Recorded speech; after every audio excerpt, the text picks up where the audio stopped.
ที่ปรักนี่ Bên má chị đâu bây giờ. ប្រាសាទបាណន់ ប្រាសាទឯកភ្នំប្រាសាទបន្ទាន់ នៅប្រាសាទឯកភ្នំ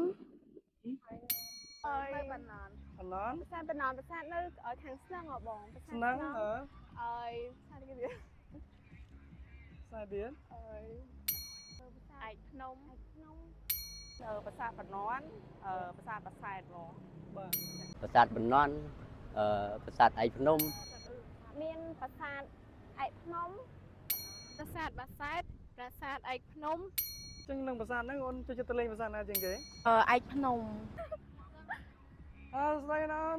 ចាសួស្ដីបង ឥឡូវមានសំណួរមួយចង់សួរបងឯងអ្នកបាត់ដំបងដែរមែនទេ ចា ហើយចង់សួរសំណួរពាក់ព័ន្ធនឹងតំបន់រមណីយដ្ឋានដែលជាប្រាសាទបុរាណរបស់ខេត្តយើងបងដឹងថាមានឈ្មោះអីខ្លះអត់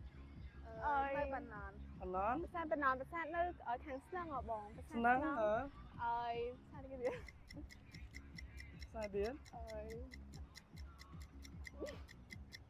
អស់ហើយបងស្គាល់ អស់ហើយចូលចិត្តទៅលេងប្រាសាទណាជាងគេ ខ្ញុំ Bà Sa Nơi Bình Nền. បណ្ សា ដា ទនៅ គេ បា ណា ណន់ចា អរគុណច្រើន ចាអរគុណបង ហើយមកជួបខាងបងប្អូនទីសិនសួស្ដីអូនអូន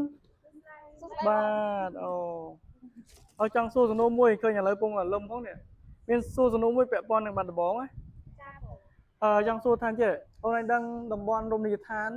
ហៅប្រាសាទបុរាណនៅបាត់ដំបងមានឈ្មោះអីខ្លះឯងដឹងស្គាល់អត់ ចាស្គាល់ថាបង បណ្ណន់ប្រាសាទបណ្ណន់ប្រាសាទប្រាសាទបណ្ណន់ Sa Bình Nón Sông Hà Pớ. Bà Sa Bà Sài. ប្រាសាទប្រាសាទ នៅប្រាសាទឯកភ្នំ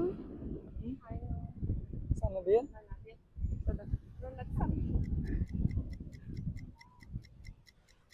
ហើយយើងចូលចិត្តទៅលេងប្រាសាទណា Phía cha nhung tới hàng bà Sa. ប្រាសាទបណ្ណន់ចឹង ដោយសារខ្ញុំនៅខាង អញ្ចឹងអើយបណ្ណន់អរគុណច្រើនបាទសួស្ដីអូនបាទមានសំណួរមួយចង់សួរតើតងនឹងតំបន់រមណីយដ្ឋាននៅបាត់ដំបងណា ចាចាប អូនអ្នកបាត់ដំបងដែរមែនទេ ចាចាបង ចង់សួរពីតំបន់រមណីយដ្ឋានដែលជាប្រាសាទបុរាណ ចា របស់បាត់ដំបងយើងមានឈ្មោះអីខ្លះដឹងអត់ តាមដែលខ្ញុំដឹងមានប្រាសាទបណ្ណន់ប្រាសាទបាសែតហ្មង បាទមានប្រាសាទណាទៀត ដឹងទៅពីរហ្នឹងចឹង មិនដឹងទេណា ចាចាបង ចុះចូលចិត្តទៅប្រាសាទណាជាងគេ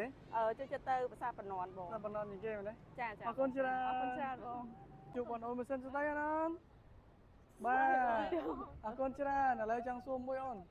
ខ្ញុំមកពីខាងភេទតទៅនឹងទៀមអង្គខ្ញុំចង់